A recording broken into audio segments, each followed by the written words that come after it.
అందరికీ నమస్తే అండి. నేను Varaprasad Sunkesula. Welcome to skim sir channel. ఈరోజు ఏపీలో ఉన్న ప్రజలందరికీ ఒక గుడ్ న్యూస్ మరియు ఒక బ్యాడ్ న్యూస్. ముందు గుడ్ న్యూస్ చెప్పుకున్నాము.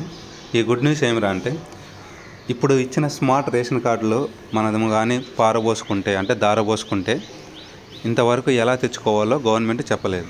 దానికి సంబంధించి ఒక జీవో విడుదల చేసింది.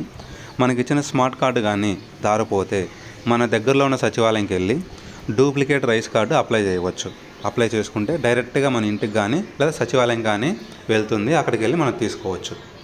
ఇంకోటి బ్యాడ్ న్యూస్ ఏమిరా అంటే, ఇంతకుముందు రేషన్ కార్డులో యాడ్ చేసినా, డిలీట్ చేసినా, మెర్జీ చేసినా, ఏం చేసినా ఛార్జెస్ 25 రూపాయలు 40 రూపాయలుగా ఉండేవి. ఇప్పుడు వాటిని పెంచడం జరిగింది. రేషన్ కార్డుకి సంబంధించి ఎటువంటి సర్వీస్ చేసినా 100 రూపాయలుగా నిర్ణయించడం జరిగినది.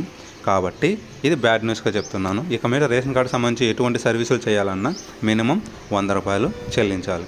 ఇటువంటి మరింత సమాచారం కోసం మన ఛానల్ను సబ్స్క్రైబ్ చేయండి, లైక్ చేయండి, షేర్ చేయండి. Thank you all.